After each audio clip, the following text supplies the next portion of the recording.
Hey, welcome to our little show. Is slightly drunk or less than buzzed worth a new law? That's no joke. You can't say that he's bashful.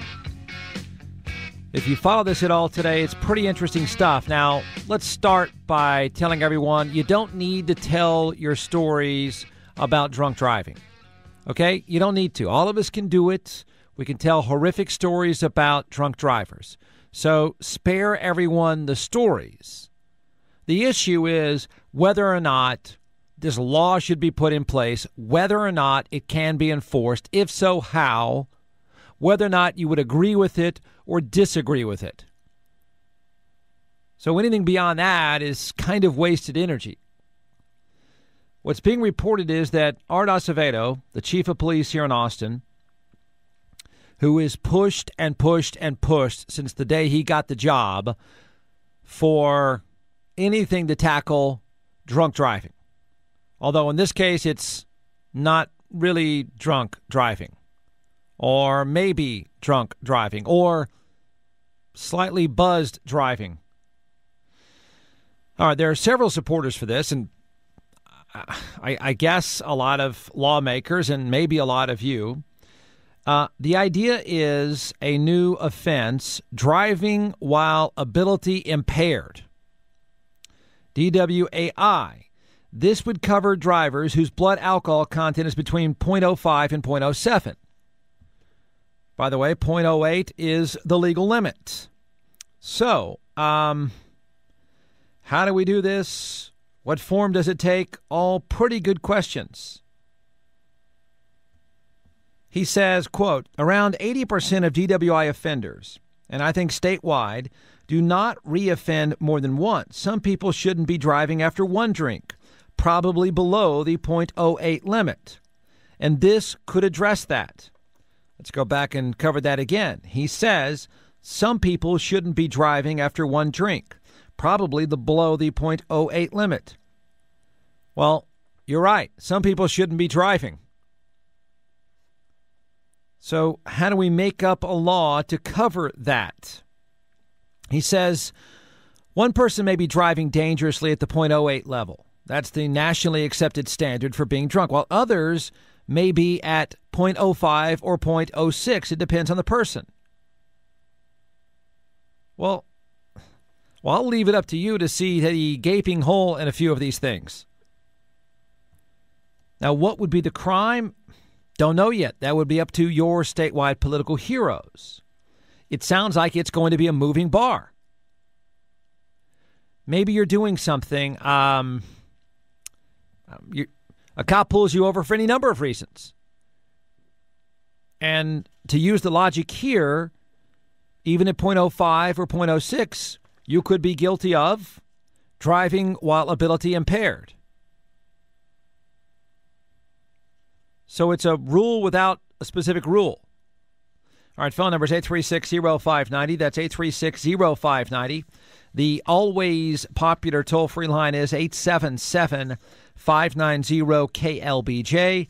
Can you listen online? More than likely, yes. Go to 590KLBJ.com. Click on that icon and put your head down. You can do that chat box thing as well.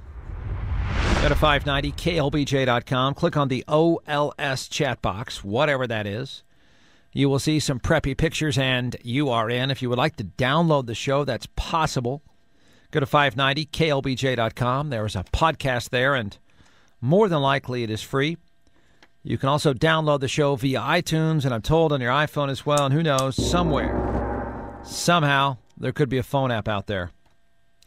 Is this Forbes magazine? They're really found their way at creating lists. The annual ranking of the world's 100 most powerful women. Well, I think it makes perfect sense that members of the Supreme Court would be far down the list, while Lady Gaga would be high on the list. What is power exactly? What is that? Number 10 is Ellen DeGeneres. 9 is Beyonce Knowles. Lady Gaga is number 7. Number 6 is the CEO of Pepsi. 5 is Hillary Clinton, Secretary of State. Number 3 is Oprah Winfrey. Number 2, Irene Rosenfeld, who's the CEO of Kraft Foods. And number 1 is the First Lady, Michelle Obama. Wait a second. A Supreme Court justice is 31, 24 spots behind Lady Gaga. Of course. Makes perfect sense. She's behind Beyonce Knowles, Ellen DeGeneres. Sure. Ladies, what exactly is power? What is that? I guess upholding the law doesn't count?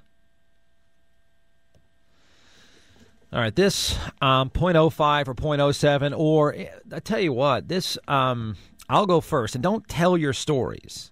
Don't do it. The law can't be or maybe. There's no way. No matter what you think of people that don't drive well or you think are drunk, how in the world can we make it up? How fair is it you make it up as you go along?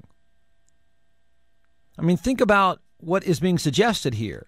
Well, somebody may not be driving well or may be impaired at .05.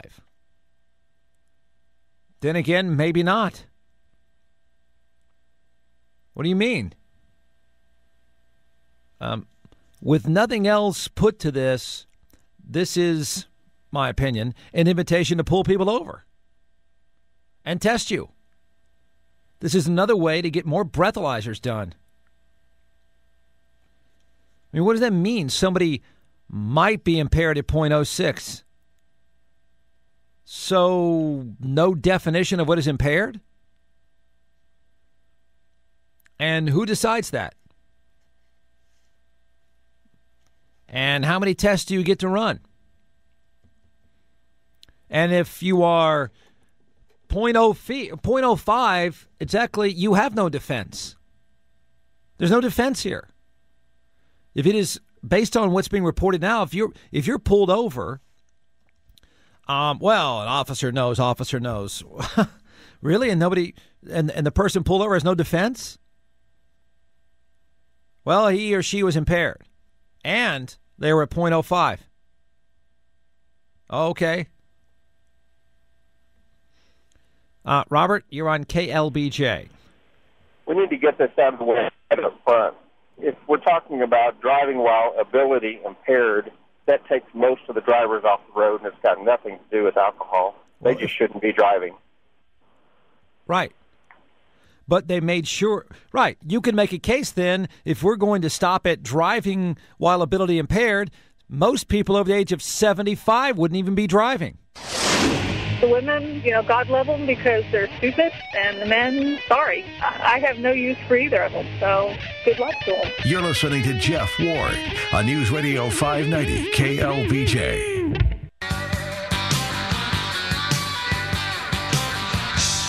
Phone number is 836-0590, toll-free 877-590-KLBJ. There's a story about this new driving while ability impaired proposal. Statesman.com says a campaign to create a new category of driving while intoxicated is being promoted at the Capitol. Okay. So driving while ability impaired would cover drivers whose blood alcohol content is between .05 and .07. No specific penalty has been proposed yet. Well, if there's no specific law in place, why don't we just have that be a moving target as well? Why don't we just make the whole thing up as we go along? Question. And don't start this stuff that I'm advocating you getting drunk to drive. No, I'm not. Is an 80-year-old lady driving down the road any more or less impaired as a driver than someone at .05? As the police chief said, somebody after one drink could be impaired. Really? Then tell the old people to get off the road. I dare you. I dare you to use this law of driving while impaired to start pulling old people off the road. What's the difference? Can anybody come up with a difference? So some old lady driving in the middle of infield, do you pull her over? Do you give her a breathalyzer? Why not? Maybe she's impaired. Jeff, you're on KLBJ. Hey, Jeff. I'm wondering, is this a money grab, or who are they trying to protect? Because, like you said, elderly or people with bad vision, or texting their high school friend, you're 14 and your parents got you a driver's license for some ridiculous reason. What are these people the best drivers on the road? I don't know. You tell me, who are they following here? Don't know. Yeah, I mean, because I think all of us should have to be checked. I don't know if every year is too much or every 5 years might be fair, but eyesight goes, hearing goes. This text law, they're working on that. I got hit on my Harley by a kid texting. He had his head down in his lap, texting, ran me over from behind, for crying out loud. So that distracted driving, they've proven, is more. I mean, if I have a glass of wine with you at a bar and get in my car, am I any worse off than the 80-year-old woman or somebody who worked a 24-hour shift at their factory job? I mean, they're sleepy and impaired, aren't they? Right. But to prove this, because sounds like subjectively somebody says, you know what, you might be impaired. And if you blow a .05, as it's already been stated, well, one person may be driving dangerously at .08, but others may be at .05. I take this, my take on this, you may disagree, I take this as just another way to find a way to get people to be tested. Exactly what this is. I mean, if we want to rename laws lousy drivers, see, this is the thing. I dare anyone in office, dare you to challenge the elderly. Go ahead. I dare you.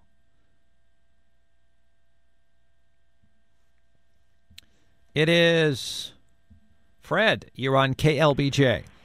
Hi. Well, we don't need more reasons for the police to be pulling the people over. We need the DA to actually prosecute the people that are getting nailed for DUI instead of plea bargaining them down.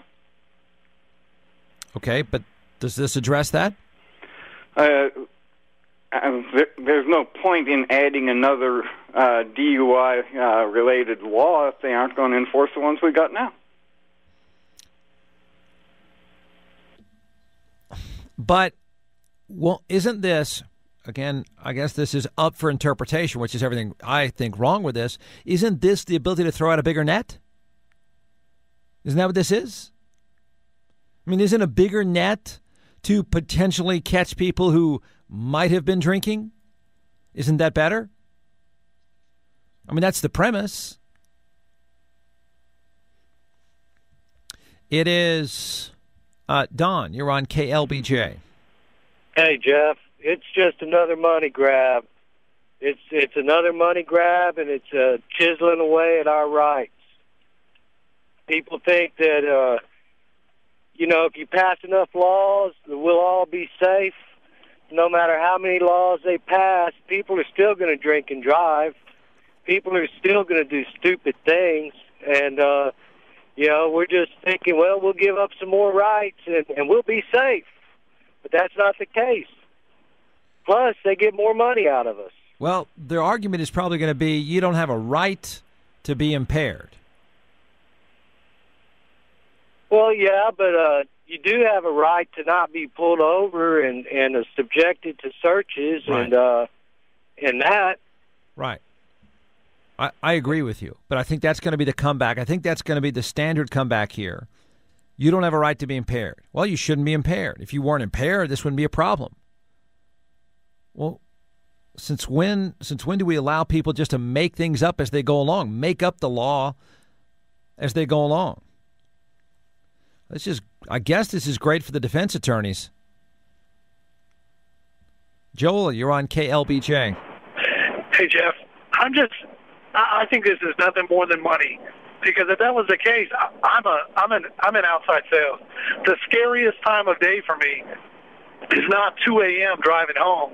It's from 3 o'clock to 5 o'clock when every mom is out in a giant SUV picking up their kids, having them screaming and yelling, school zones, buses all over the place. If they're really concerned about people's safety, then prosecute the laws to the fullest extent. I mean, why are we adding a whole new? If that's the case, then why don't we just let police officers pull us over for any reason? Right. They should just say, you know what, we're just going to set up random roadblocks wherever we want and just pull people over and randomly check to see if you're perhaps a citizen or if you have warrants or if you might be drunk or if you might just have something illegal in your car. Why don't we just give up all our rights? Should you be guilty at .05? No, if that's not what the law says, then no.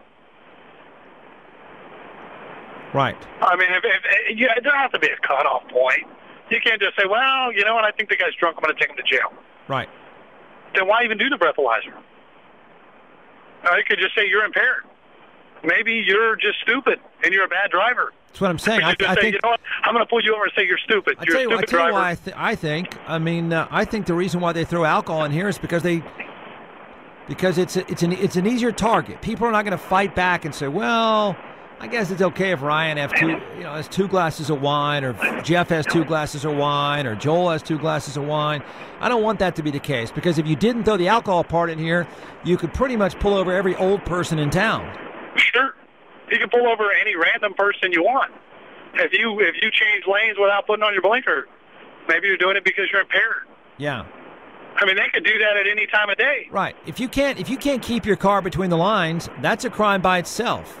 Sure. This is an added level to make sure you're in trouble. Yeah, I don't understand the entire thought process behind it. I mean, why? If the net is so big, then why is it that they're not prosecuted? If you prosecute them to the fullest extent of the law when they break the actual law, then move on from there. I mean, is it because driving's a privilege and not a right? Yes. So they can just choose to change it at any random point. Well, if the argument here, and I understand this, believe me, I understand. If the argument is defense attorneys can find ways to push back and find loopholes at .08, what the heck do you think is going to happen on this subjective test? I'm from Austin, but I live in New York. Oh, I totally podcast you. Maybe I'm just a freak, I guess. You're listening to Jeff Ward on News Radio 590 KLBJ. The burden of proof rests with the police department. We have to demonstrate that through the FSTs, the field sobriety tests, and the driving, that this person, there are some folks that with 2 drinks really shouldn't be driving because they don't have the tolerance. Jeff Ward on News Radio 590 KLBJ. Phone number is 836-0590, toll free 877-590-KLBJ. I'll make a case that makes this pretty easy to kick out of the courtroom, I think. And that is the logic here behind this new, or proposed, I guess we should say. And I'd be shocked if this goes anywhere. You know the group that is going to be least receptive to anything to do with alcohol? Do you know who that group is? Those would be your statewide political heroes who are buzzed most of the time. If you want to try this new law, or you want to try any new alcohol law, I'm going to ask the chief of police or anybody else who's in favor of this, make sure you start outside the Capitol. Start there. I dare you. You want to set up checkpoints? Start there, and the rest of us will follow. But this idea that driving while ability impaired, first of all, how is that not already in place? If that's the case, then those driving under the age of 80 are going to be few and far between, but nobody will touch that. But this idea of blood alcohol level at 0.05 or 0.07, now think about the logic that's being used here. He's saying that the police chief is saying, well, yeah, 0.08 is sort of the test, the standard, but others could be drunk at other levels. It depends on the person. Well, if you're going to use that logic, there are plenty of people with a high tolerance. Are they not drunk? I mean, if you're going to use this argument that, well, some little co-ed could be stumbling at 2 drinks of wine. Well, then I'm going to use the argument that some 55-year-old drunk could have 9 beers and he's still not impaired. I mean, exactly how do you apply that? You couldn't apply that standard. So then you're now introducing the low-tolerance drinker, but are you willing to accept the high-tolerance drinker? There are probably people listening right now that could down a 6-pack and not even phased. So since they have a high tolerance, that's okay? Megan, you're on KLBJ. Hey, Jeff. I was just wondering what the logical, last step of this is. I mean, when are they just going to go ahead and ban alcohol? I mean, and when are they going to make it a condition of bartenders that anytime they serve a drink to somebody that they see them get into a car, that they yank their license? I mean, anybody who's had a drink is going to be at about 0.5, mostly. I mean, that's such a low threshold. I find it amazing that the business community isn't pushing back at this. The restaurants, the bars. This is draconian. Why don't they just come out and say to those business owners, hey, anytime anybody has a drink, you take their keys and don't let them get in the car. And if you do, then we're taking your license to serve alcohol away from you. They're not serious about this. It's a power grab, and it's chipping away. It's a little bit of drip here, a little there, and self-righteous moms in their minivans say hurrah for it. And they don't realize that they're coming after them next. Right, until she has half a margarita with her girlfriends, right. and somebody says, well, we know you have a low tolerance, Mom, right. So you're guilty. Words fail me at this point. This police chief, I'm starting to get worried about this guy. I just don't know where it's going to stop. Yeah, I think a lot of times he sells some proposals that a lot of people, in fact, you could argue the majority agree with. I think I'm really confused about where he's going with this, because he may be arguing, well, that's just common sense, that Megan may have a lower tolerance than Jeff. So, but we don't work that way. Nobody put you in charge to be judge and jury automatically. No, and like the previous caller said, we already have laws in place. Right. If you're driving badly, go ahead and prosecute.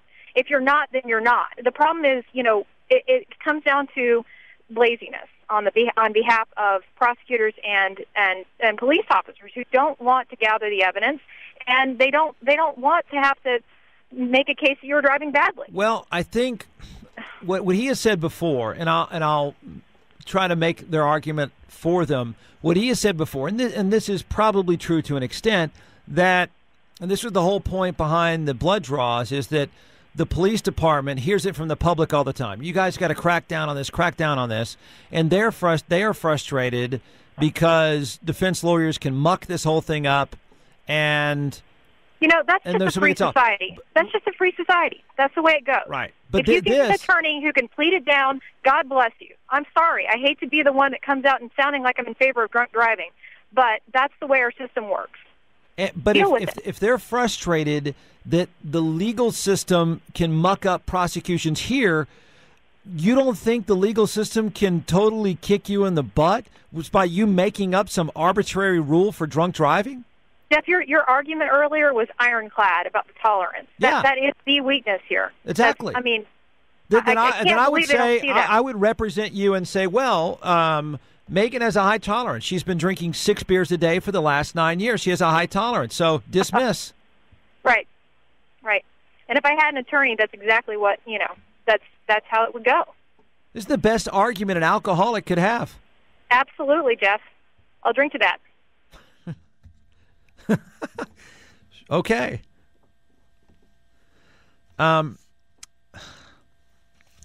Is there any legal support for this? Yes, some already.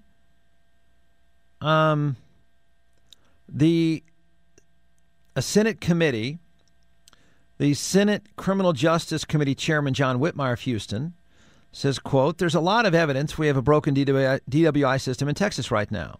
And police, prosecutors, and judges are all looking for alternatives to address the problems." Oh, well, Senator, so if you say it's a broken system, introducing a more vague, broken law is going to help you?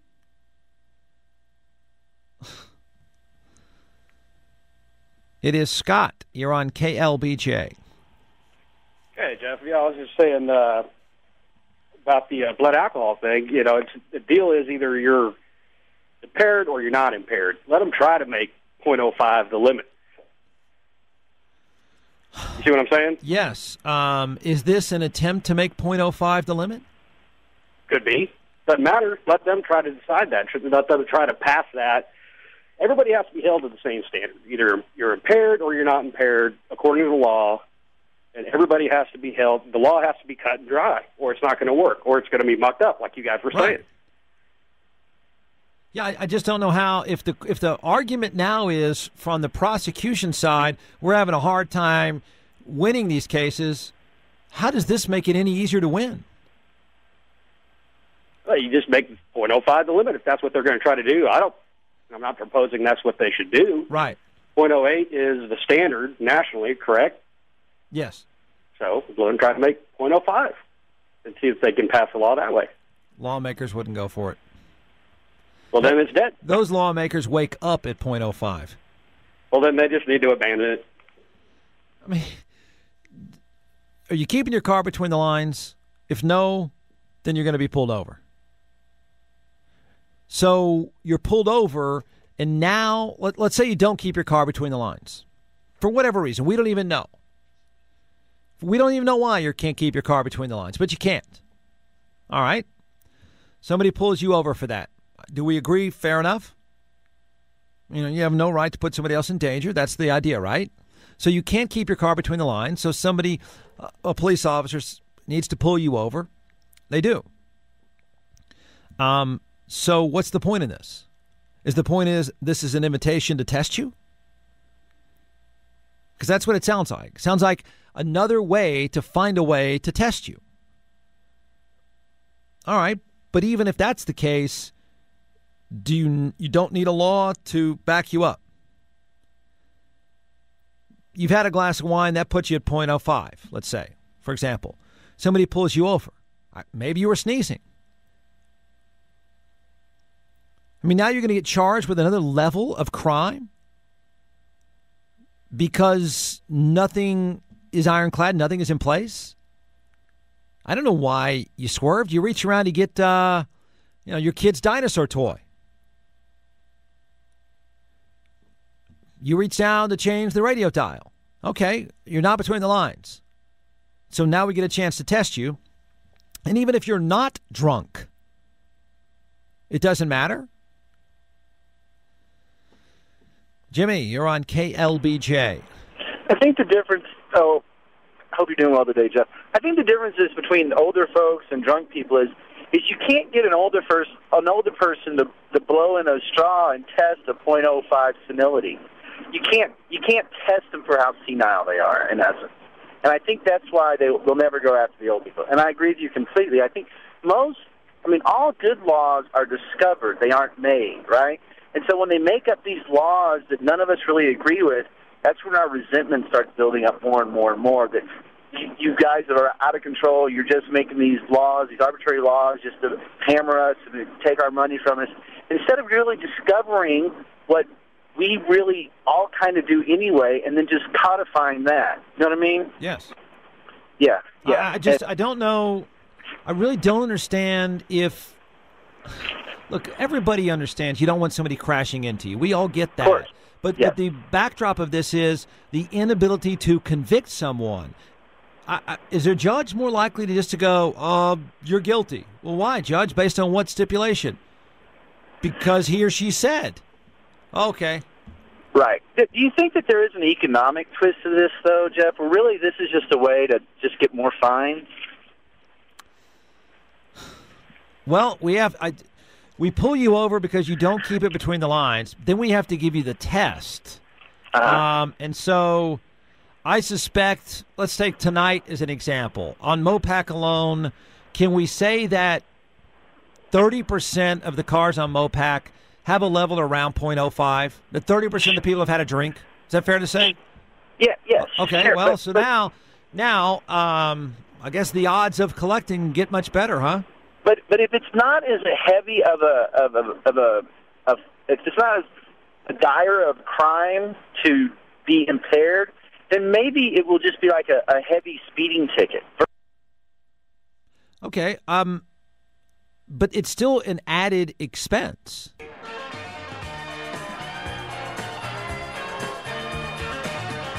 Not that we want to fight this out, and I understand he disagrees with this already, but Lou Dobbs, I know Lou Dobbs is a finance reporter, but I guess in the last few years he's done work for CNN, and his big deal is illegal immigration, right?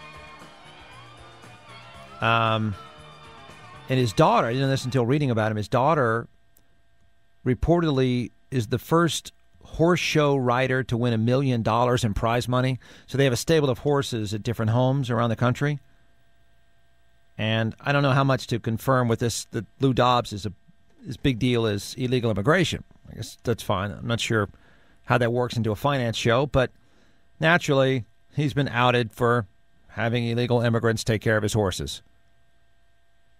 Apparently they keep them in different states, and so an investigation started, and the horses are legal. The people taking care of the horses for his daughter, not legal. I had to clarify that. Maybe the horses are illegal too. I don't know. They've won a bunch of money. Here's 36-year-old Mexican immigrant Marcos Salinas. Worked for 2 years, it says. Oh, well. I guess he'll argue it was a stable and a bunch of people hired people and things like that. I'm going to blow away his daughter won $1 million. Christopher, you're on KLBJ. Hey, first of all, if I got a really big dog, can I get $40,000 for that? I mean, what the heck is that? You won $1 million showing horses? What is that? Sure, but I'm going to ruin your show because I guess I'm going to explain, checks and balances. Some people write laws, some people judge on them, and then other ones are supposed to enforce them. So I don't really get where our tomato, and by the way, I do like him. Yeah. I will absolutely say that. I do like him. But let's see. We want to create a law. Okay, it's still going to be 08 if you're drunk. But we're just going to change this around a little bit so that I can arrest you if you're 05, or we'll just put this on your record. Or at which point, sir, you're enforcement. Right. Well, he apparently was doing a presentation to this Senate committee. That's what's being reported. So I don't know if he pushed it or if they invited him in and he made the suggestion. Either way, he did it reportedly in front of lawmakers. Okay. But he is already, whether he likes it or not, whether it was in his intent or not, he is so high profile, he's the face of this. Well, he's pretty cool. I will say that. Yes. I do not dislike the guy. Sure. I think he's a pretty cool police chief. Yep. But at the same time, your job as police chief is enforcement, not creation. We elect people to create. Right. Of course, you can speak to the people that do create. You get what I'm saying? Absolutely. No, I agree. Sit in your job comfortably. Be police chief. You don't get to be state senator just because you're the police chief of Austin. State senator just yet. Exactly. Yeah. Yet. I agree with you, and I think he's an interesting guy. He's an outspoken guy. He's a well-spoken guy, and I think if he were to run for major office today, he wins in a heartbeat. And he is passionate about this. I'll give him that. And I think a lot of us, when he sits in the studio and he talks about, listen, we hear it from people all the time, get the drunks off the road, and we're trying like crazy, but they hire a good lawyer and the whole thing gets screwed up. Believe me, some of us understand that. But, I mean, at the same time, this idea of this constant barrage of just throw a net out there for anyone sipping on alcohol, that makes it better? Your show's just funny. You talk about real stuff, but then you make it interesting, for me at least. Austin loves him. Jeff Ward on News Radio 590 KLBJ. Jeff Ward on News Radio 590 KLBJ. David, you're on KLBJ. Jeff, I'm sorry, but I've got to call you on something. I feel like you're being a hypocrite here. Okay. All right. Yesterday on my ride home, I heard you talk about how smoking, how it's politically correct to pick on smokers. Yes. Well, I just got to let you know something. It's also politically correct to pick on drunk drivers and those that are driving impaired and those that can't handle their alcohol. And it's also a cost to society is maybe not as great, but it's more immediate. When a drunk driver kills somebody, they're dead. Yeah, well, no doubt about that. Okay, so no. Let me clarify. Apparently, you don't get this. First of all, the surcharge implemented are private companies and private insurers. That's not law. That's not law. This would be proposed as a law in front of lawmakers. If you choose not to pay the insurance for your employer, assuming it's a private company, that's your business and theirs. That's not law. Okay, I understand that. Well, no, you don't, because you called me a hypocrite, and I just told you there's a difference between private employers and law.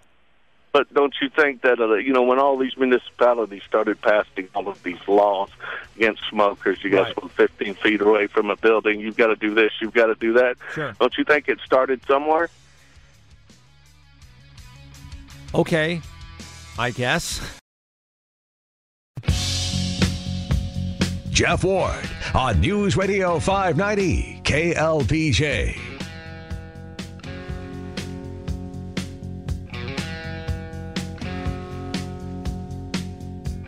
You're giving the drinker more rights than you're giving me. And no more than some old person driving down Mopac 35 in the far left lane and almost causing about 9 wrecks. I don't drink very often, and if I have 2 beers, I may be under that limit, but I'm telling you, I'm impaired.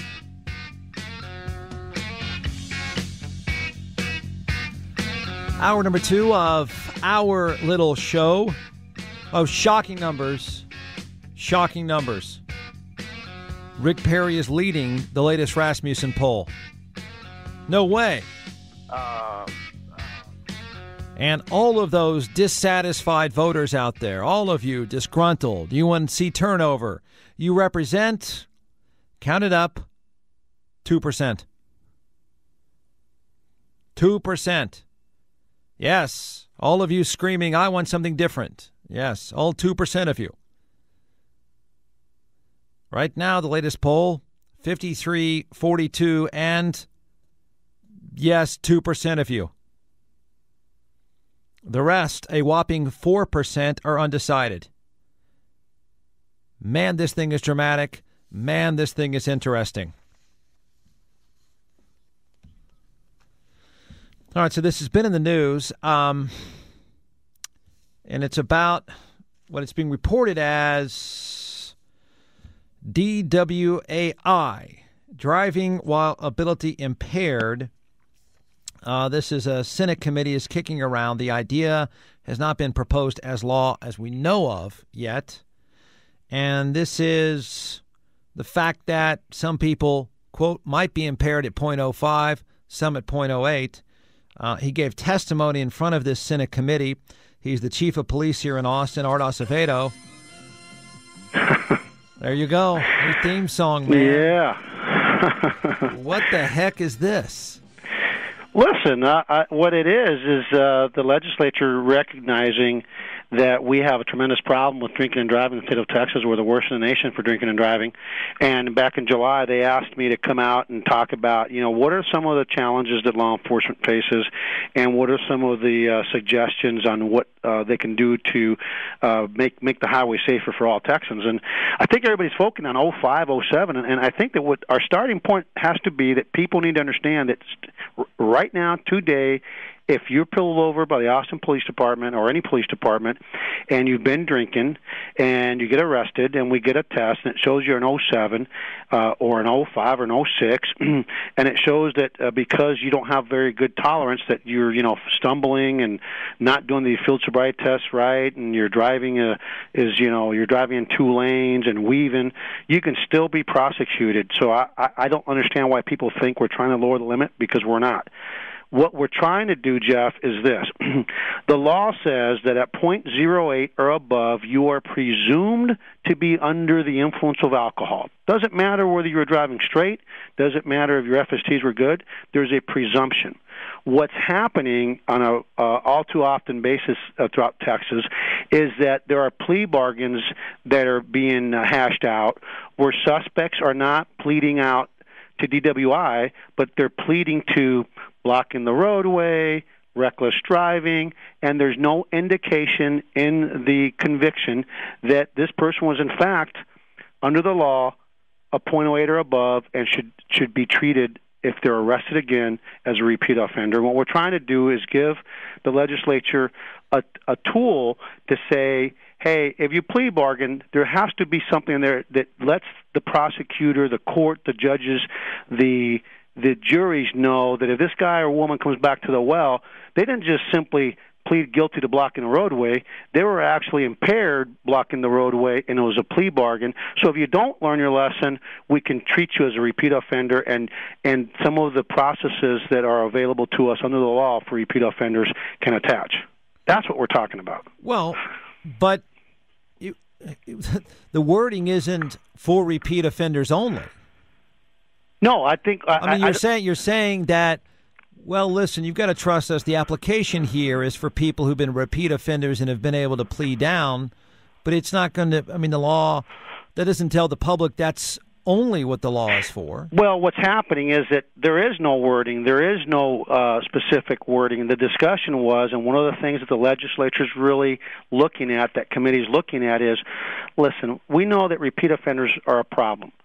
But we also know that when somebody gets arrested for the first time for DWI, that can probably happen to just about anybody that's listening if they decide to have more than two or three drinks and drive, that we don't want to ruin a person's ability to make a livelihood, to earn a living. So what can we do?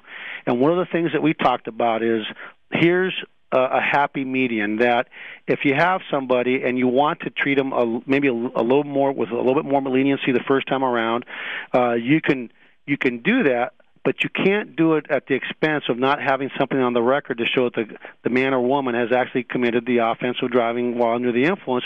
And so that's why we presented that proposal to them for their consideration. But there is no language, and other than a presentation to the Senate Public Safety Committee, there really has been no other movement other than that.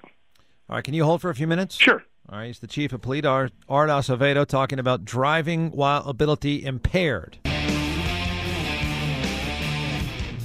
Jeff Ward on News Radio 590 KLBJ.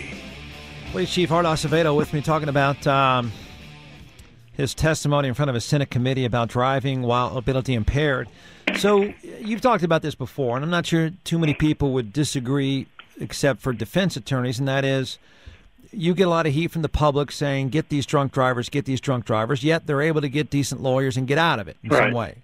But if the cases are tossed out, then how is making or implementing something so subjective as this, how is it not begging for more cases to be dismissed? No, because what the focus of my comments really had to do with the people that are pleading out when we have the test that shows they were at a .08 and above, that they're then turning around and making a plea bargain, and basically that DWI arrest pretty much disappears. That's really the focus and the gist of what we're trying to accomplish, is avoiding people playing the system. So they come back 2 or 3 times, and every time they appear on paper to be a first-time drunk driver, when in reality we had very good DWI cases on them. They were just plea bargained to something other than a DWI-related section. And so all we're trying to accomplish is for those that are .08 and above, that when they do plea bargain, that it has to be something related to drunk driving so they don't fall through the cracks and we don't end up somebody eventually killing somebody or hurting somebody because they weren't put behind bars or forced to get the treatment they need to stop making these poor choices. But you say if they were busted before and able to plead down at above .08, they're technically not drunk at .05. Well, no, at .05, anything below .08, the burden of proof for law enforcement, the burden of proof shifts to law enforcement, or you have to show through field sobriety tests or the driving behavior or the speech that this person was, in fact, under the influence, that they were, in fact, impaired. I mean, we have the ability to do that today, and quite frankly, we see a lot of cases around the country where people at .07 are crashing their cars or at .06 because they don't drink very often into a telephone pole or into a tree and killing themselves or somebody else. But we have to be able to prove, in addition to the blood alcohol level, we have to prove that at that level there is no presumption. You have to be able to show the evidence that they were actually impacted to the point where they can't safely operate a motor vehicle. If you're above a .08, as the law reads today, you're presumed to be under the influence, and we don't have to show anything else other than your alcohol level. But why? I mean, the same logic could be used that you're saying somebody has a low tolerance is dangerous at .05. You could probably make a case that somebody has a high tolerance who drinks all the time is not dangerous at .12. Well, the .08 law was based, and it was reduced to .08 based on academic studies and based on people a lot smarter than I am and scientists and the medical profession and everything else. And what that says is that a person at a .08 is presumed to be under the influence based on those studies. But remember, just because they can drive straight, that's not the problem. The problem is when all of a sudden traffic comes to a quick stop. Their reaction time is impaired negatively. When a kid comes out, if they had not been at a .08, they probably would be able to take evasive action a lot easier or a lot more effectively. So the .08 law talks about is really based upon the scientific studies that show that at that level people shouldn't be operating a motor vehicle. And it's really funny that people are talking about, hey, I want to be able to go out and have 3 or 4 drinks and have a good time. I would ask would they want a doctor that's going to have open heart surgery to perform open heart surgery? Would you want them to go have 3 or 4 drinks before they go operate on you? And the answer is almost 100% no. Yet that same person will say, but it's okay for that person to get behind the wheel of a car and drive down my street and down the freeway at 70, 75 miles an hour, which we're not saying that people should not have that we should have a zero tolerance in terms of drinking and driving, but what we are saying is we have a loophole that we need to fix. But it sounds like your problem is with the justice system. Exactly, and so what we're trying to do is take away some of their ability to just circumvent the laws that are on the books. But it adds more subjectivity to a justice system that you seem to be complaining about is able to weasel out of things already. No, what this would do, if we were to say that at a .08 or above, that the only thing you can plea bargain to is a wet reckless or a block in the roadway while impaired, what we're saying is that you would have to have a law that says, yeah, you can plea bargain it to this, but you have to have while impaired language in there. So in the event that this person does not learn their lesson, what we're hoping is that they do learn their lesson and they're back at the well, they'll be treated as a repeat offender in terms of the process to obtain evidence on them and the way they're treated in the justice system. But isn't there a law that, if somebody can't keep it between the lines for any number of reasons, whatever the case, don't you have recourse to ticket that person? Well, we can ticket you for, lane straddling. Even if you're sober, you have to drive within one lane. There's obviously the reckless driving provision. There's a lot of traffic laws. But what we're talking about specifically is cases where people are out there, they're drinking and driving, they're above the legal limit. And I'll tell you that anybody that worries about being above the legal limit, there are very few people in society that with 2 drinks in the course of a normal dinner out there at a nice restaurant, an hour and a half the way that I talk, it's a 2-hour dinner, that you're going to be over the 05. I don't think you're not going to be at an 05. I'd say 98% of the people that would apply to. If you end up, anytime that you're over an 05 after being at dinner for a while, you're having more than 2 drinks. And my rule's always been 2 drinks and I'm done if I'm going to get behind the wheel of a car.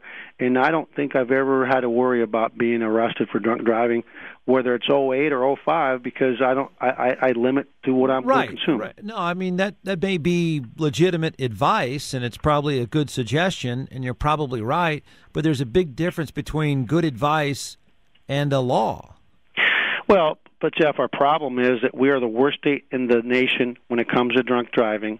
We have a law that says that at .08 you are presumed to be under the influence. So we don't care if you can, recite the alphabet forward and backwards, stand on your head, and read the preamble of the Constitution. You're supposed to be presumed to be under the influence. And the bottom line is that a lot of people are getting around that, and they're getting around it once, twice, maybe even 3 times. And next thing you know, somebody ends up getting killed or hurt. And had we had the tool to treat them as the repeat offender that they were or that they are, it might not have ever gotten to that point. Right. But why not more criticism of prosecutors and lawmakers? I mean, because it just seems as if you're creating a much larger net in which to possibly snag more people. No, I think here's the conversation why it started. The legislature is looking at what can we do that instead of putting people in jail right off the bat for the first offense, what are some of the things that we can do to maybe not be quite as harsh on the first offense? And one of the things that we talked to them about is here's an option if you want to plead something down because a person's had a clean driving record or they're an 08 and their FSTs look pretty good. It's okay to do that, but don't plead it down to a category that has nothing to do with drinking and driving. And now the person has a fresh start all over again, where if they don't learn from that mistake, they're being treated as a first-time offender when the reality is it's not their first time at the well. That's really the spirit of this entire conversation that we had with the legislature and that we're having with our colleagues in law enforcement as well. Would you promise to have your first sting or roadblock or whatever net you plan to cast near the Capitol first? You know what? I'm going to just guess. You're the pro here. I'm going to guess your hit ratio may be higher there than anywhere else in town.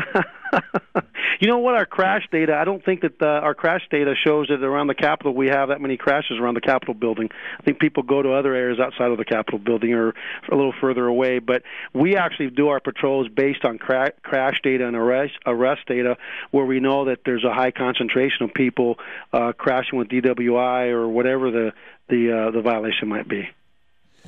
All right, fair enough. As always, thanks for doing this. Thanks, guys. Have a great week. Update on traffic, Melinda Brandt. Those delays really starting to build up in the normal spots out there. And then Mopac northbound near Far West. Watch out for a stalled vehicle. Wreck reported East 290 eastbound at Giles Lane. And I'm getting reports that a car ran into a building over on North Lamar at 38th Street. So watch out for crews there. I'm Melinda Brandt with Olsen's On Time Traffic. The 2010 Parade of Homes is coming to Rough Hollow Lakeway, October 16th through the 31st. Presented by the Home Builders Association of Greater Austin. Tickets sold at the gate. For more information, visit austinhomebuilders.com. Fantastic fall weather awaits right into the weekend. Crisp, cool nights, mild to warm afternoons. Great weather for football or any outdoor plans. Clear tonight, 48 in the Hill Country, mid-50s downtown. Sunshine Friday through Sunday with a high in the middle and upper 80s. From the Weather Channel, I'm meteorologist Mark Thibodeau, News Radio 590 KLBJ. Three-Legged Willie's, offering the best of Texas and Hill Country cuisine, is celebrating the first annual Downtown Biker Rally on Sunday, October 10th from 1 to 5 on the historic Georgetown Square. Call in a traffic tip at 832-4005 for a chance to win a gift certificate to Three-Legged Willie's. Switch to USAA Auto Insurance and you could save an average of $461 a year in premiums. Find out how at USAA.com/car. Sam is a progressive liberal. Austin's Morning News. Just like Obama, any little problem, we'll just pass a law to solve it. Show me in the Constitution where it says we're supposed to violate the Constitution and control everything just to help the police. Well, show me in the Make their job Constitution where you got a right to run over me and put me in the hospital Tea because you're Party drunk. Unite! Tea Party Unite against Sam Cox this morning. Go for it. Weekdays 5:30 to 10 on News Radio 590 KLBJ. And that's Police Chief Art Acevedo talking about driving while ability impaired. He went in front of a Senate committee, and apparently the backdrop of all this was that the Senate committee was looking at better ways to handle DWI cases in this state. Although at one point the police chief said lawmakers were talking about that they were concerned how prosecutors handled first cases, that maybe they weren't fair. And so Art Acevedo's suggestion is that there has to be a way to get repeat offenders who are able to plea out of the original offenses. That's why I asked, seems like your problem is with the justice system and the lawmakers, and he admitted yes. So the idea is that this could cover drivers whose blood alcohol content is anywhere between 0.05 and 0.07. 0.08 is the standard legal limit. In other words, this could be a moving target. And he offered up, well, people have 2 glasses. They don't think they're drunk, but they might be. All right, 836-0590, toll-free 877-590-KLBJ. Lydia, you're on KLBJ. First of all, I just have to say your call screener is super today. But I'm glad after an entire day of talking and not making sense that Art Acevedo finally admitted that the city of Austin's inability to successfully prosecute actual drunk drivers and get convictions is the reason behind this ridiculous thought crime law that he wants to put into effect. They're not first-time offenders if they've been 0.08 before. So why is he going after the 0.05 people if he's saying, oh, well, we can't prosecute successful repeat offenders? I mean, we can't prosecute them successfully. Well, they're not repeat offenders if they haven't been 0.08 twice, and if they've been 0.08 twice, and Well, yeah, Art Acevedo can't get them convicted. Right. His suggestion that repeat offenders are really people who Think about it. I know. Who think about it the first time. They haven't committed a crime the first time if they're not 0.08. They've been able to plea down.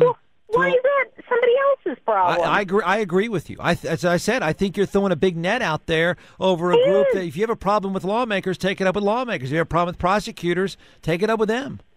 Yeah, why in the world is he going after Mr. One Beer thought crime guy when his problem is he can't put people in jail who've been 0.08 2 or more times? That's Art Acevedo's problem. That isn't our problem. Well, but now it might. But the thing about this, Lydia, is now it might be. I mean, the fact that you've got your lawmakers now kicking this around says, you know what, it might be your problem. That is outrageous, Jeff. I agree. So Art Acevedo wants to put a needle in the arm of a guy who's had one beer and is in the car so that he can convict Mr. I've been drunk driving 7 times. That is outrageous, and this city should not put up with that from him. He would tell you, no, Lydia, I'm not looking for Mr. One Beer. Although I would suggest Mr. One Beer not do 2 beers. I really just want the repeat offenders. But as I said to him, that's not specified. This doesn't say only for repeat offenders. And Mr. One Beer isn't a repeat offender under the current law, so what in the world is he talking about? Does he think we're that stupid? I mean, that doesn't make any sense. He's saying I'm after a repeat offender, but I'm after a repeat offender of a guy who hasn't broken the law yet. I want him to be a repeat offender when he does finally break the current law. That Correct. is outrageous. The way you just phrased that is exactly the way I take it, yes. And I agree with That's you. why I love you, Jeff. Well, civil liberties. We got to stand up for our civil liberties. Who else is going to do it? The one thing about this is, if people are going to call us, oh, you people always get worked up and all this stuff, it'd be one thing if Art Acevedo was on the show and he said, you know what, Jeff, I think, and he offers his opinion as he's as he does, but this is a Senate committee of lawmakers looking into this. This is no longer just a conversation or just somebody with a half-cocked idea. These are lawmakers who, by the way, might be the biggest group of hypocrites walking the planet. Absolutely, and I was glad you said that. But they're talking about, in a law setting, in a legal setting, making this law. So this is no longer just a bunch of us who fight for our rights making things up. No, it's the stupidest people in the world deciding what's going to happen. The most incompetent, egregiously, offensively unintelligent people in the world making a decision about our rights. Yep. It is Brandon. You're on KLBJ. Hey, Jeff. Hey. I just want to say I agree with you and her completely on that. And I've been kind of listening ever since this morning. They had the chief on, and then you had him on, and there's been a couple things that have really kind of struck me as odd. Like whenever you were talking to him, he said that the way the law is worded now, if you're under .08, then they have to prove that you are doing something reckless, which implies that after they pass this legislation, if you're above .05, they don't have to prove that you're doing anything reckless. It's already illegal. And so, I mean, and also they were saying that this whole thing is so you can plea down. We're going to be nice, let you plea down, which is really inconsistent with the DWI. You can't afford it on every street corner. Right. But anyway, so they're saying you can plea down, but it still counts as a conviction for driving under the influence. And so that would mean if you get pulled over and you're .05, but you're, for blinker out or whatever people have been saying, and they decide to cite you for this, your first offense, and you get convicted, then that means right there they've lowered the drinking limit. Right. I mean, effectively. Yeah, I don't know how someone if the whole issue is about, and most of us do get this, okay? We understand what happens, but if the argument is in a court setting, we're having a heck of a time convicting people, it doesn't make any sense that not having a number, a finite number, a litmus test. It's got to be a litmus test somewhere to hold it up in court, right? I don't get why you can look. The guy is sincere. The guy is passionate. He's a great communicator. I'm not dissing him, but his problem over and over again is these people that are able to weasel their way out of these DWI cases. But yet he said in front of a Senate committee to hear back from them, we're looking for ways to sort of lessen the punishment for first-time offenders. Hey, David, you're on KLBJ. Hey, Jeff, how you doing? Do you care? I do, man. I listen to you every day. Great, I'm fine. Hey, I'm just got a different slant on this. I'm wondering how the lawyers, or how many lawyers are lobbying for this to be passed so that they have a whole new group of people that they can go charge an arm and a leg for so that they could get them down from a 0.5 to public intoxication or whatever, since they can't prosecute people that are 0.8 and over. Well, that's exactly what I mentioned earlier, that as we all know, those of us who deal with lawyers, have dealt with lawyers, more subjectivity means more billable hours. Oh, man, cha-ching. Yep. It's just a money grab for everybody, it looks like to me. Absolutely. The more vague the laws, the more fighting, the more billable hours, right? Oh, absolutely. Absolutely. Yeah, hey, well, you have a good day. The bigger the net, the more potential clients, right? Melanie, you're on KLBJ. It would seem to me that the easier fix to this issue would be to slip a sentence into the CCP or the penal code that simply says if you are arrested for and booked in for a DWI, when you go through the process of taking that to court, that charge cannot be pled down to a lesser charge. We already have a couple of crimes that read that way to lesser charges. So if you didn't allow them to plead the DWI down to reckless driving or the blocking the roadway, then you would force the defendant to either take it to court, plead no contest, or plead guilty.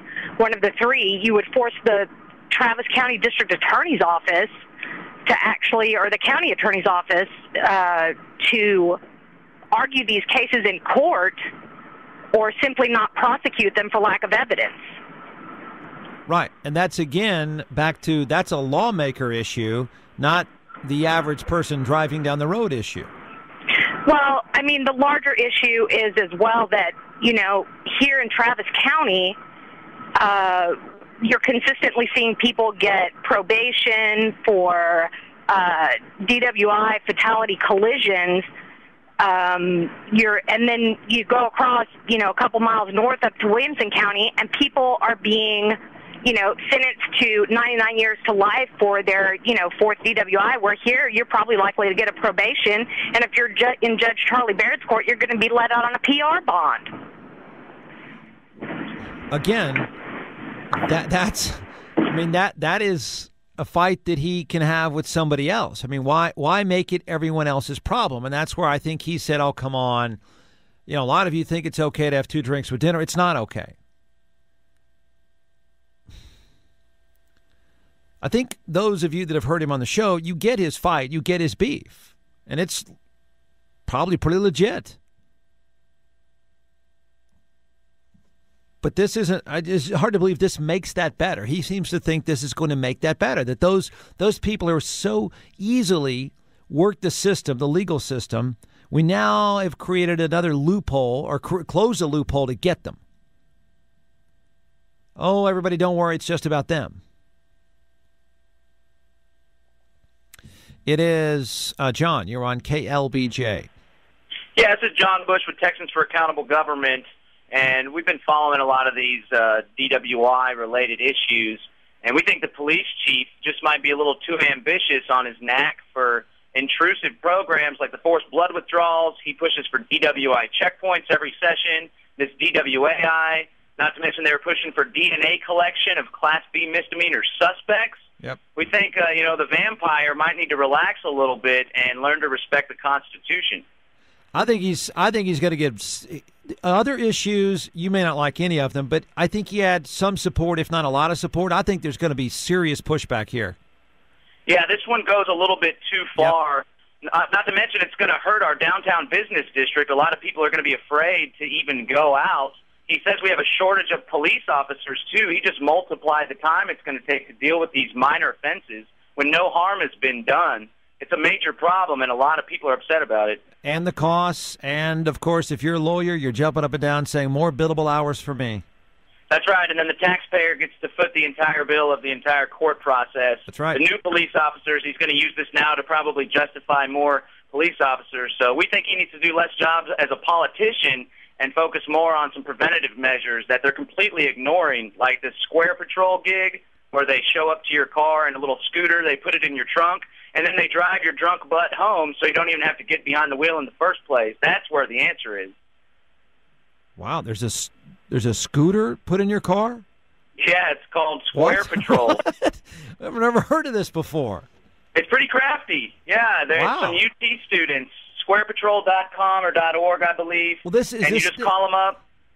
It's a nonprofit. There's a $20 suggested donation, and they bring you all the way home. Then you don't even have to worry about DWI checkpoints or people running off the road. Okay, great. But where does the scooter go? It's a collapsible scooter, and they put it in your trunk. Then they take your car home so you don't have to worry about it getting towed. But you ride your scooter drunk? No. A sober individual. It's a business. Oh, okay. I was going to say, I thought, wow, you go from one drunk vehicle to a smaller vehicle. That's, wow. Did anybody else hear it that way? They threw a scooter in the bag and think, oh, man, I'm too drunk to drive this Ford Taurus. Let me get on the scooter, though. Jeff is brought to you by Austin Cancer Centers and Georgetown Cancer Center. Experienced specialists, the standard for compassionate care.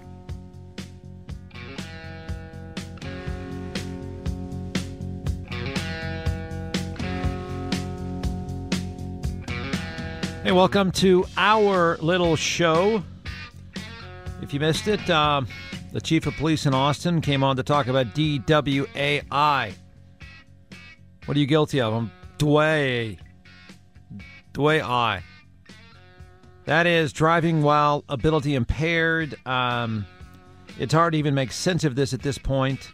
It seems to be that your political heroes have been talking to Art Acevedo about DWI cases in this state and the ability of people to have some sort of plea bargain. And Art Acevedo says, sure would be nice to have an extra tool to get these people with. That's when this idea of driving while ability impaired came in, and that means that if you're pulled over, you could be considered impaired at .05 or .07 because, as he says, there are a lot of people who may not be at .08, but they are impaired. Sure. Okay. And this was a Senate Criminal Justice Committee that was hearing this. And now it's game on. It's hard to believe, even though your statewide political heroes are made up of lawyers, it's hard to believe they would even go for this. That's tough to believe. I mean, if the system was all turned upside down now by the ability to sort of muck this up in a courtroom, how would this make it better? How would this make it easier? How does this not reek of a bigger net just to generate more numbers? All right, the phone numbers, you'll need them, 836-0590, toll-free 877-590-KLBJ. Can you listen online? More than likely, yes. Go to 590KLBJ.com. Click on that icon and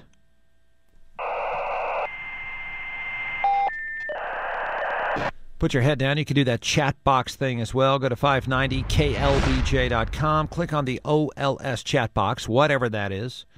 You will see some preppy pictures and URN. If you would like to download the show, that's possible. Go to 590KLBJ.com. There is a podcast there, and more than likely it is free. You can also download the show via iTunes, and I'm told on your iPhone as well. And who knows, somewhere, somehow, there could be a phone app out there. You know, everything is remade these days. I mean, is there a 70s show that hasn't been remade into a movie? Well, here we go. The New Adventures of Wonder Woman. And no, it's not porn. That was in the mid-70s. You remember Linda Carter? What's she selling now? Isn't she selling something late at night? Is that Linda Carter? See, I get Linda Carter confused with Lindsay Wagner, who was the Bionic Woman. What does Linda Carter sell? I was a little kid, but I think she was hot. Wow. Maybe it's worth seeing because some of the names for the Wonder Woman movie include Jennifer Love Hewitt, Megan Fox. She's hot. Eliza Dushku. Is that right? I don't even know who that is. Sandra Bullock and Beyonce Knowles. Wow. I mean, have we reached this creative bottom? Jason, you're on KLBJ. Hi, how you doing? Do you care? Do I care that I'm on the show? No, how I'm doing. Oh, you're doing great. Thanks. Yeah. All right, here we go. Jason, you're on the air. How you doing, Jeff? Wow. I'm fine, Jason. Good. Y'all having fun talking about this new proposed legislation? If you and I keep rambling, no. Yeah. Look, I called in because I have a real problem with our police chief advocating for this .05 through .07 attempted DWI, whatever it is, that they're working through. You know, we have a statute right now that allows an officer to make an arrest for a DWI if you're .01.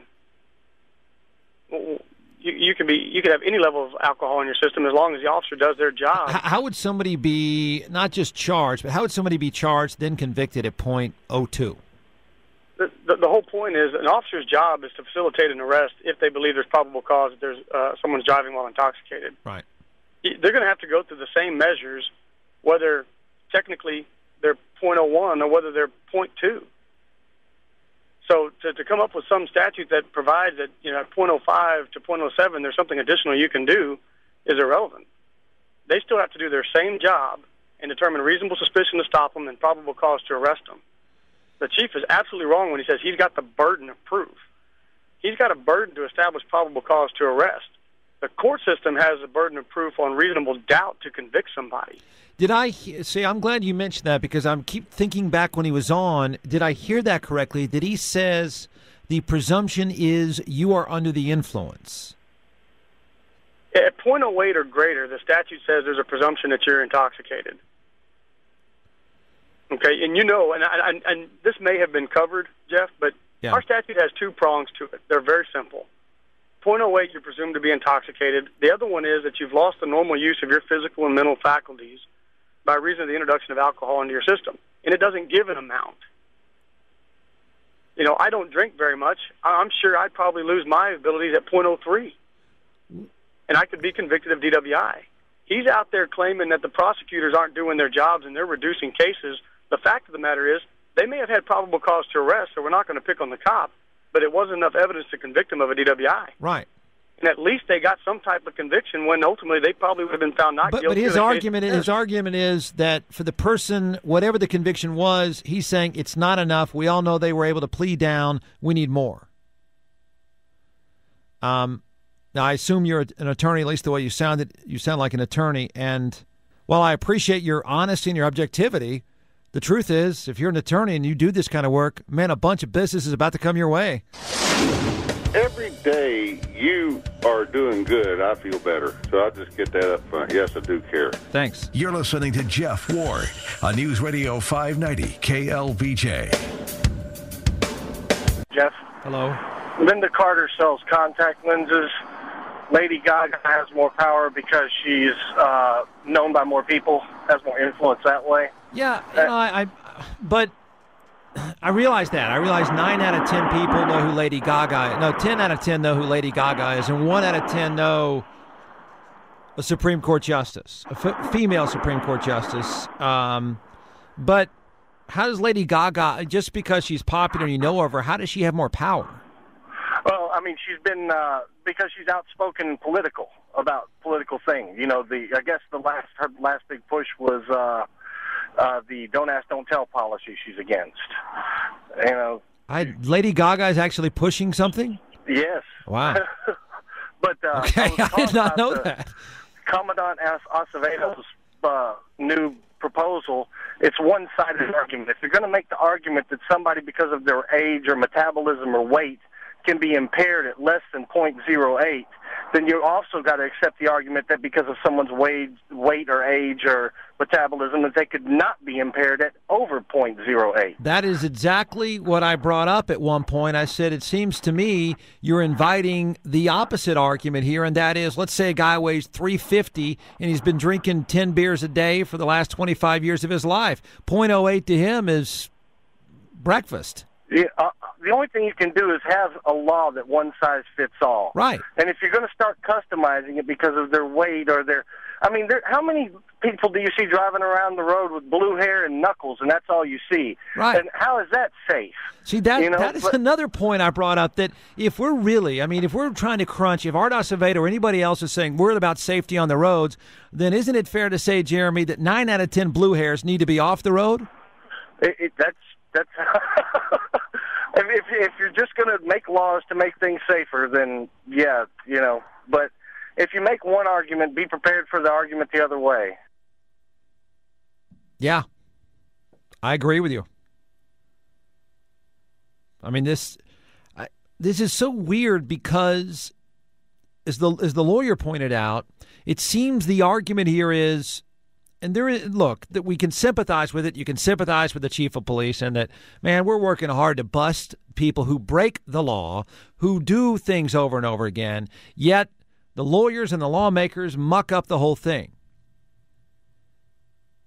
But how is this not even more confusing and inviting even more cases to be argued? I mean, are you really going to get more convictions because of some subjective judgment with no real litmus test? How crowded is the court system going to be? As he said, plenty of people are having 2 drinks with dinner. Yes, that's true. So they need to be checked out? I mean, how many? On tonight, heck, Friday night, what do you think? More than half the people driving down Mopac have had a drink or two? I'm not saying they're all drunk. It's going to get pretty crowded out there in the court system. It is Keith. You're on KLBJ. Yeah, Jeff. I just wanted to say to me it's very clear cut. They bent over backwards to to get the blood test in the system. They know without a shadow of a doubt, by taking your blood, that you're 0.8 or higher. And by them lowering it, the problem is that the court system is totally whacked out. They're slapping people's hands instead of punishing them. And it's not just with alcohol; it's with everything.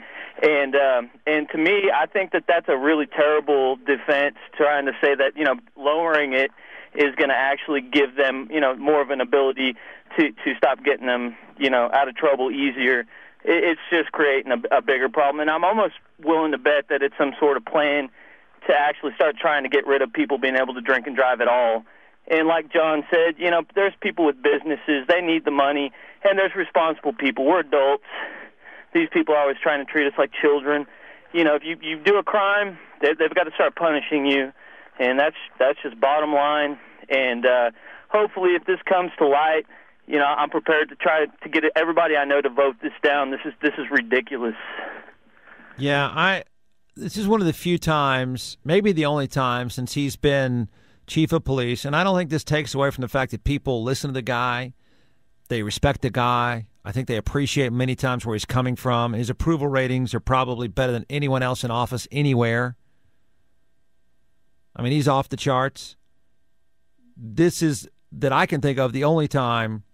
Yeah, there's a lot of pushback on the blood draw, but he worked hard to sell it.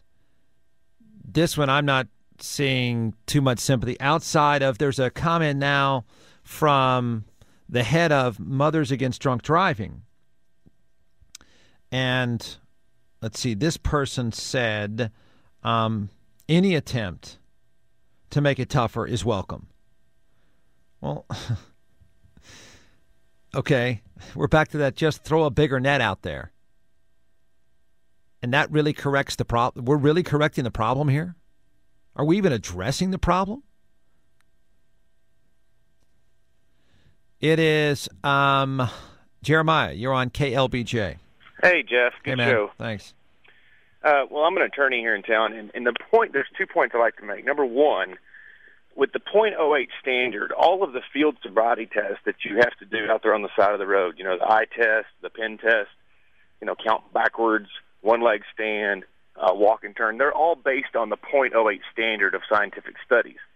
And so for the chief to come out there and say, we've got to have this new .05 hybrid, all of the, quote, science that law enforcement relies upon has to be redone because there's no scientific testing that those tests would correlate to the .08 standard. The second point I want to make is it doesn't even fit within the criminal justice context. If you get a DWI, the very first DWI you have, you're punishable by a Class B misdemeanor. That's the lowest grade misdemeanor you can receive and still get jail time. So with this new little hybrid that he's got coming up, it would have to be lower than that logically, right? Right. So that would be like a Class C misdemeanor, which is just a ticket.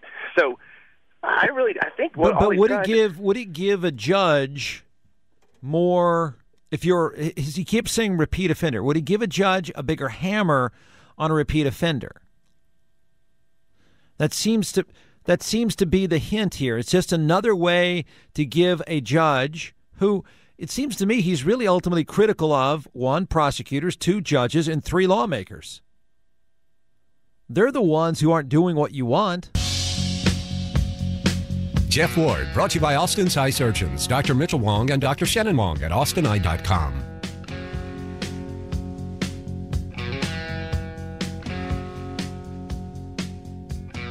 Phone number is 836-0590, toll free 877-590-KLBJ. It could be a pretty good argument, I think, and I'm going to save it until tomorrow. I don't know how many people have followed this Duke. I think she went to Duke or goes to Duke. This girl, see, people are going to laugh because it's about guys. If a guy did this in a class about girls, oh, your face would be on fire. So she goes in, and, well, first of all, we just be clear. You can't, you've got to be pretty smart. You're not just going to Duke as some hack. And I guess you can give her points for creativity. But it's her senior honors thesis at Duke. And it's called Submitted to the Department of Late Night Entertainment in partial fulfillment of the requirements for a degree in frolicking. If nothing else, well, she's become a viral hit. And there's a pretty good chance that this is written well enough that she may have just found her way into a gig, into a job. But the question is whether or not it's harassment. So she does this PowerPoint demonstration in class based on this paper that she's written about the guys that she's had sex with. And she writes about all of them. In fact, she shows pictures of them.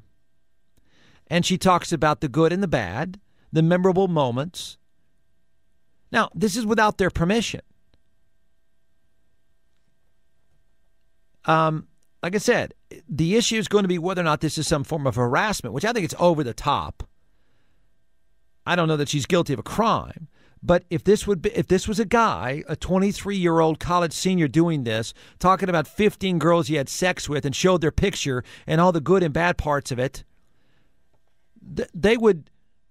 you'd be after this guy. He'd be toast. He wouldn't be a viral hit. He'd be the subject of, what's that female yak show with 110-year-old Barbara Walters? The View would torch him. But they giggle at her. Wow, look at this. The last page is the official blank list, and she scores each one of the guys. If a guy did this to women, guess what would happen? Well, of course, he'd be making it up because he wouldn't be having sex. Let's see. Whoa, look at that. That. So I've got the entire paper, and it's well written, of course. I mean, a Duke student is not stupid. Instead of just giggling about this, I think people are going to talk about if this is really harassment or not. If you were some guy, I know people are going to say, well, guys don't care, guys don't care. You have a right to do a presentation in a classroom about somebody who doesn't give their permission so you can show pictures and talk about their, well, you get the rest. Doyle, you're on KLBJ.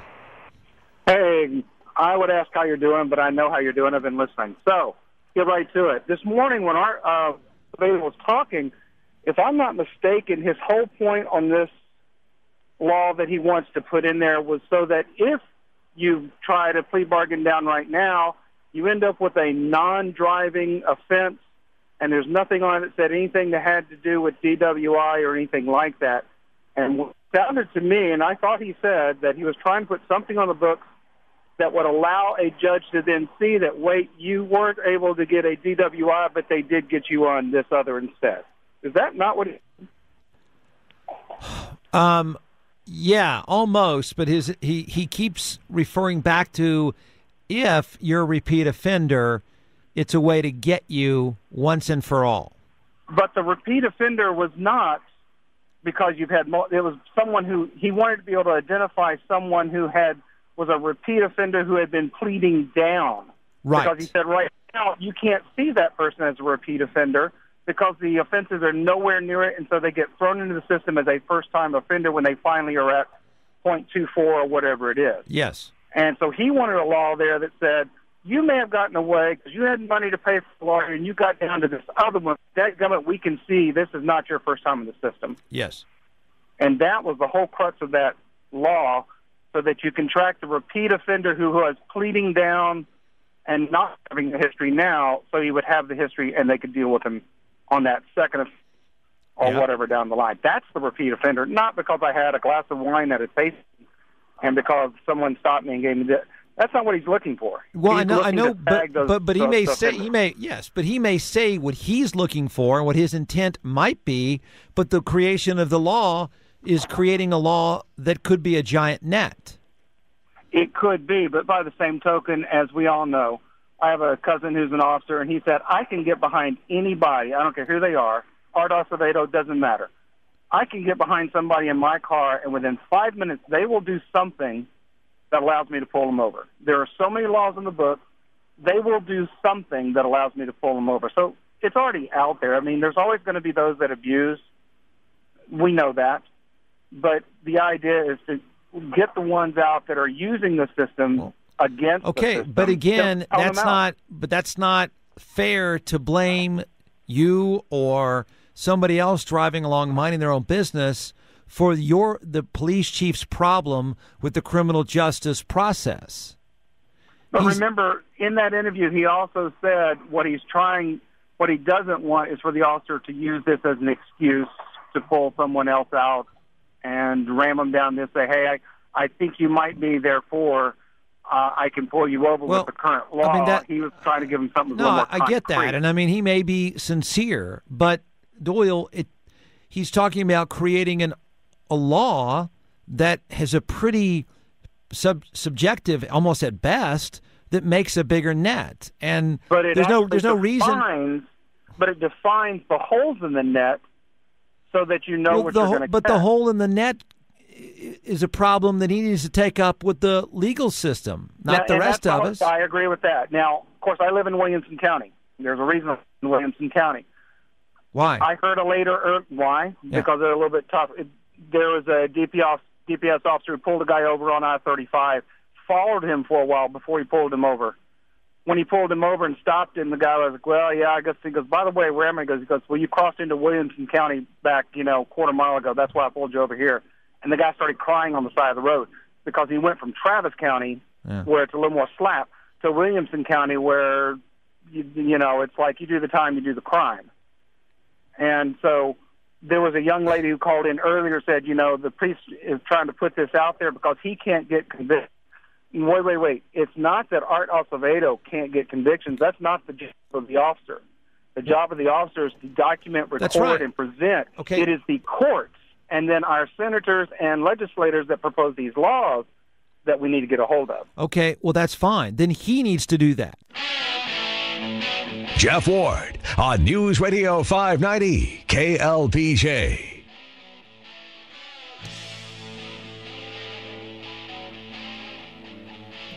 Phone number is 836-0590, toll free 877-590-KLBJ. Well, I'm reading the viral success by Karen Owen. She wrote about all the guys she had sex with in college. Oh, this paper she wrote, it's all baseball players with pictures, descriptions, pros and cons, and she's going to be she'll turn this into an opportunity. And she's creative, and it's well written, and it's pretty well thought out. And if a guy did this, he probably would be charged with harassment. In fact, I'm almost certain the outrage would be unstoppable.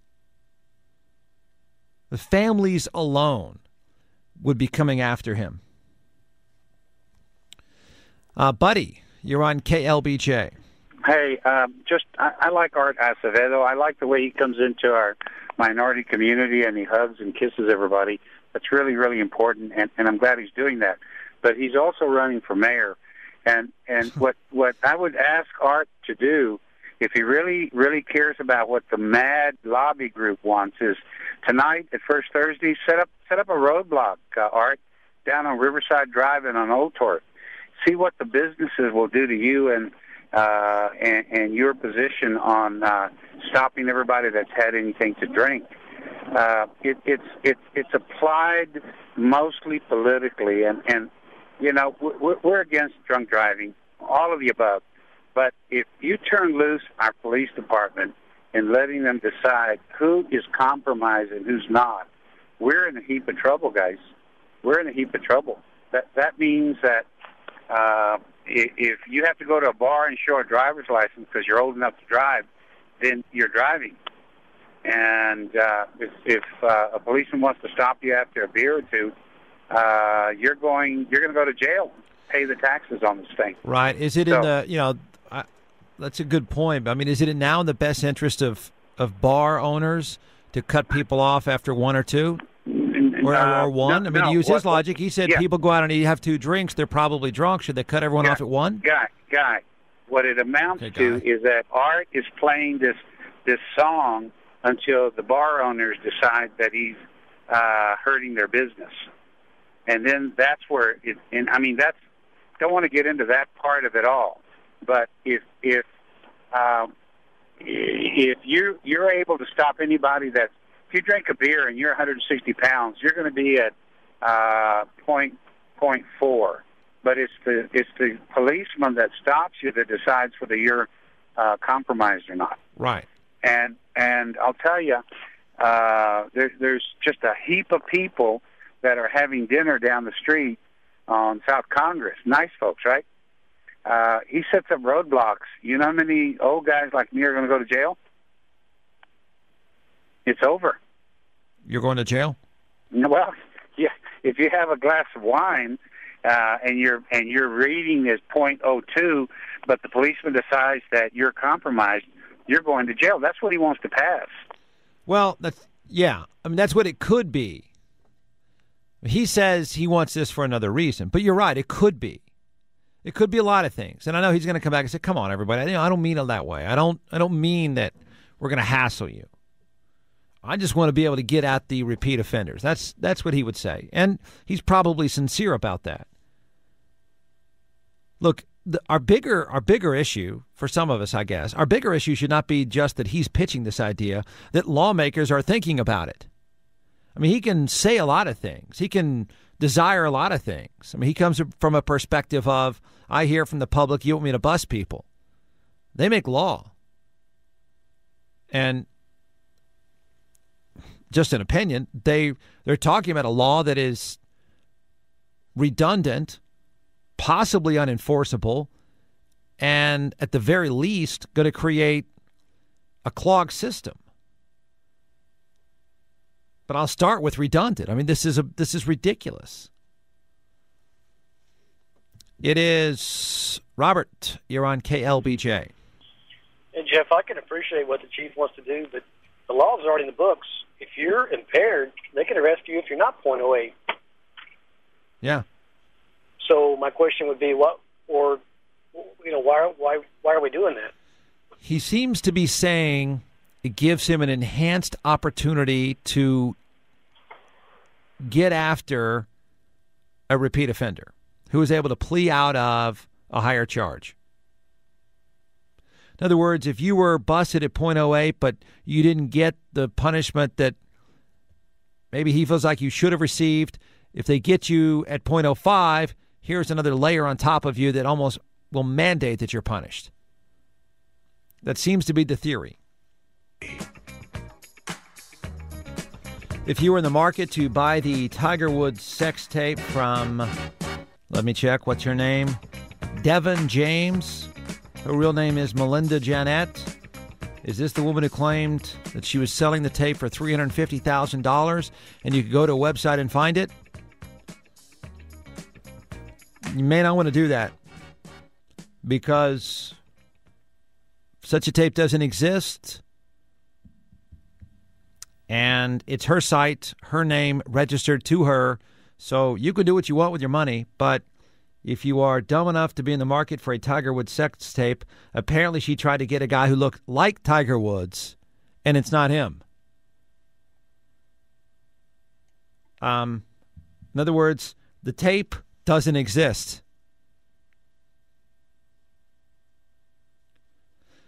It is Jerry. You're on KLBJ. Hi, Jeff. Hey. I think Chief Acevedo just wants a much bigger, expanded police presence. He's the same guy, remember, that wants 3 more helicopters. He's the same guy that wants the right to have police checkpoints. He wants more cameras. He wants red light cameras, cameras downtown on 6th Street, down in the warehouse district, down on 2nd Street, and he'll have them all over the neighborhood. This is a very expansive police presence chief. He's part of the nanny state, and he wants the legislators to pass more laws. We don't need more laws. Get out of our lives. Leave us alone. I mean, it's insanity. Well, he would disagree with you, of course. He says people don't get it. You don't understand what we're trying to do here. But I assume there would be some pushback on this one. There has not been enough clarity on this. Nothing really finite is put in place, so it's open-ended, so naturally people would get mad.